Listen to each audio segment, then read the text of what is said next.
lembrar é preciso. Memórias da militância estudantil na UFMG. Uma filha sem o direito de ter em sua certidão o nome do pai. Uma viúva sem o direito de enterrar o corpo do marido.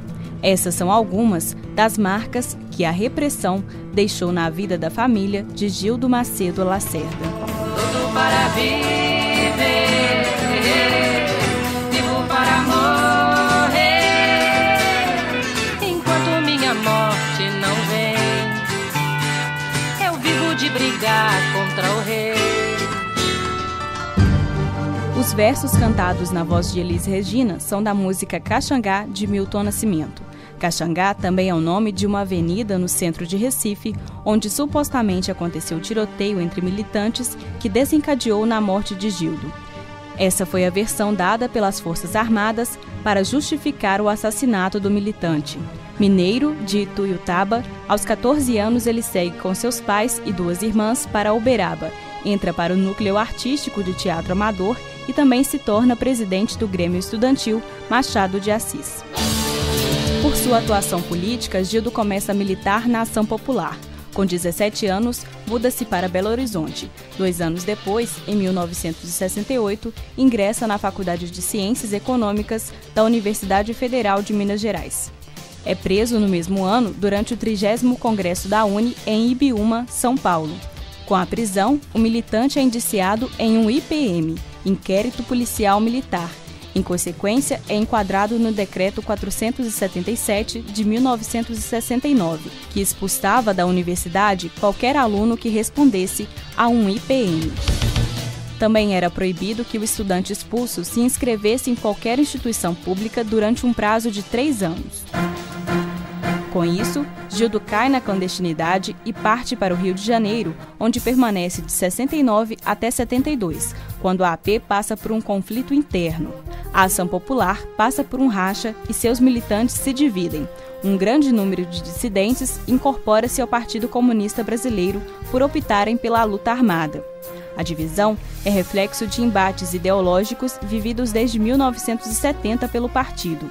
Com a crise e o enfraquecimento interno, a dirigência da AP, agora denominada Ação Popular Marxista-Leninista, decide enviar membros para diversas regiões do Brasil, principalmente para o Nordeste, com o intuito de fortalecer a APML e agregar novos militantes.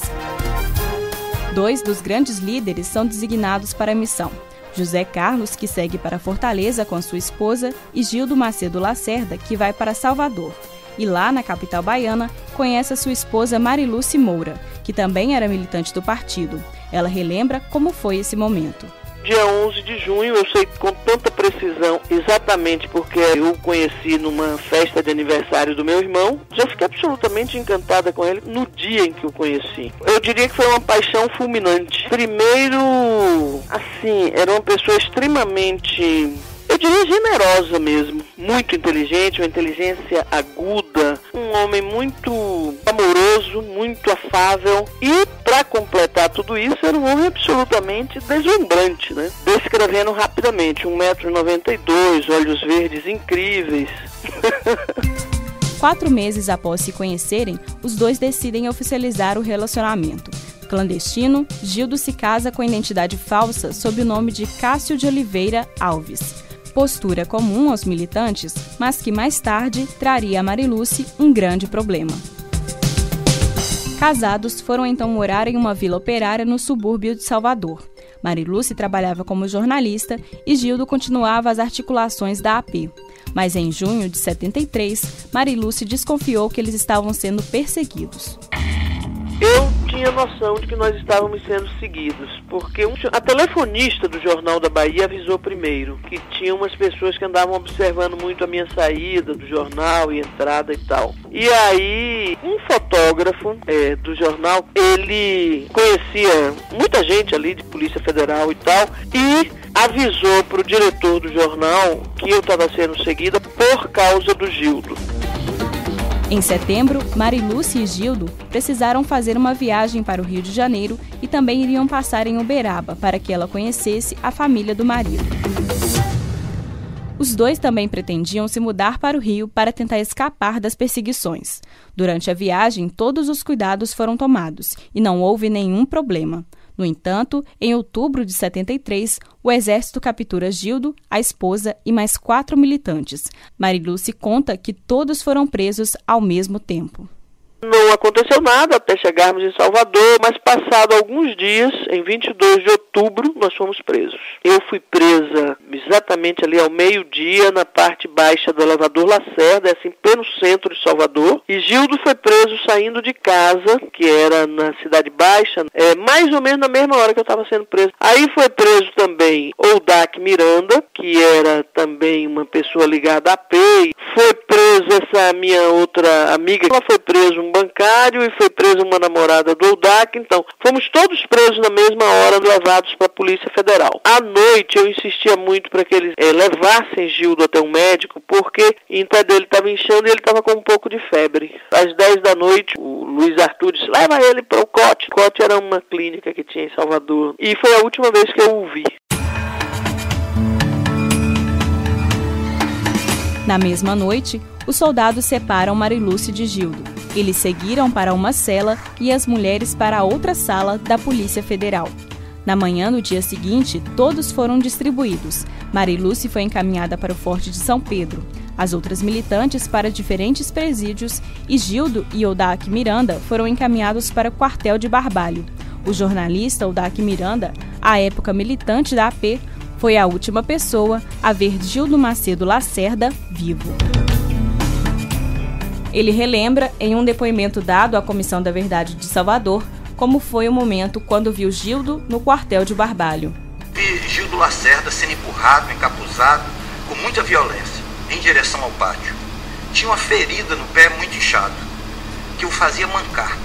E eles o empurravam brutalmente para que sentisse dor.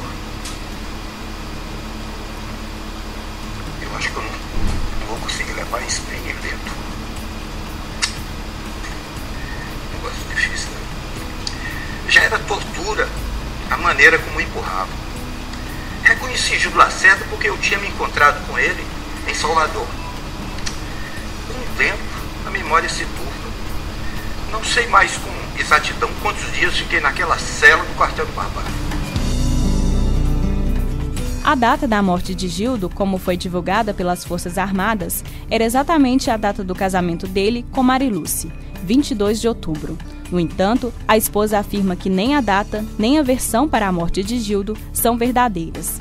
No dia 25 de outubro, provavelmente foi o dia que eles tiraram Gildo do quartel do Barbalho e levaram para Recife. Por que eu sei disso? Porque eu estava sendo torturada na noite do dia 25 e os caras, naquelas coisas, dizer conhece não sei quem, e porrada, e choque, todo aquele horror, dizendo, ela quer saber do Gildo. Aí um deles, ironicamente, disse assim, ele foi fazer uma longa viagem, a gente não sabe se ele volta. E no dia 1º de novembro, o capelão do Exército lá na Bahia me levou um jornal com a história farsesca do tiroteio que teria havido. O que nós sabemos depois, por todas as evidências e depoimentos que se conseguiu e tal, recolher, é que Gildo foi morto nas dependências do DOI-CODE em Recife sob tortura.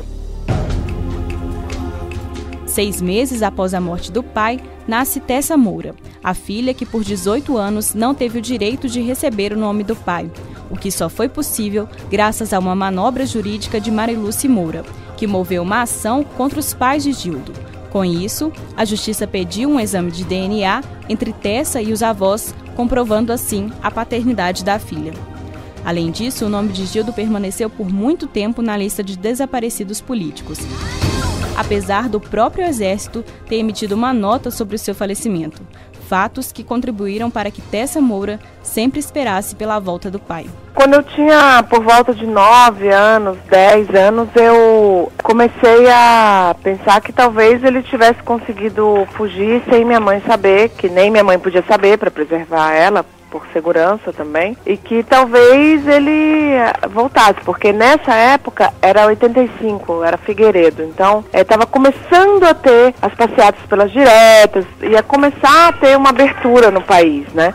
Foi aí que eu elaborei essa fantasia. que foi desfeita finalmente quando eu tinha 15 anos. E saiu uma notícia no Jornal do Brasil sobre como e por que os dirigentes da P foram presos e assassinados, né? Aí é que eu tive que desfazer mesmo essa fantasia. O corpo de Gildo nunca foi recuperado, apesar de ter sido enterrado na mesma cova que a de José Carlos da Mata Machado, o que causou para a família uma sensação de abandono, tanto do poder público quanto da própria ação popular. A situação de Gildo era a seguinte: pais, pequenos agricultores no interior de Minas, que não tinham condição nenhuma de se mover. Eu, presa. Então, eu acho que eles se sentiram tranquilos para não dar nenhuma explicação para a família. E a gente nunca teve resposta. Eu acho que tem uma diferença de tratamento aí mesmo. Para Tessa, a dor da ausência do pai só não é maior do que o desejo de dar a ele um enterro digno. Essa é a minha maior dor, porque eu acho muita injustiça. Eu acho mesmo uma monstruosidade não deixar que a gente dê um enterro digno para quem deu a vida pela democracia. E eu sinto que é um dever meu, como única filha, dar ao meu pai um enterro digno. E eu não posso fazer isso, porque eu não tenho esse corpo. Mas eu não vou deixar de lutar, eu não vou deixar de exigir que o Estado brasileiro, pelo menos, se preocupe em me dar uma resposta sobre a devolução dos restos mortais do meu pai. É uma dor imensa que eu acho que não sei se vai ter como diminuí-la. Os pais de Gildo, Dona Célia Moura e seu Agostinho Moura, morreram sem saber do paradeiro do filho. Em 1979, no seu sítio em Uberaba, seu Agostinho fala, em depoimento dado para a Comissão da Anistia, sobre a dor do desaparecimento do filho. Meu filho Gildo, uma pessoa que eu mais amava no mundo, que eu tanto queria, é uma pessoa que eu admirava muito. A gente não sabe o fim, o que aconteceu. Dizem que ele morreu, mas eu não tenho certeza, que não vi. E gostaria de ter ao menos os restos mortais dele para fazer o sepultamento. E ter uma certeza também, se ele faleceu, que isso nem isso a gente pode ter certeza.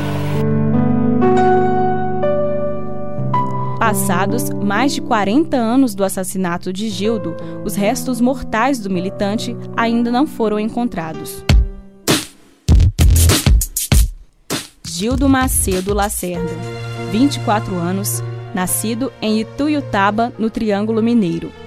O único filho de Dona Célia Garcia Macedo Lacerda e seu Agostinho Lacerda, o irmão carinhoso de Nara e Maria Aparecida. Estudante de Economia da UFMG e líder da Ação Popular Marxista-Leninista, condenado à morte, sem julgamento, por cometer o crime de combater a repressão militar no Brasil. Valquíria, Idalísio, José Carlos, Gildo, entre tantos outros, tiveram a vida marcada pelo cerceamento da democracia brasileira. Jovens que lutaram por um ideal. Por mais que pareça distante, por mais que você não os conheça, o caminho traçado por eles, mesmo que involuntariamente, marca a trajetória de todos nós.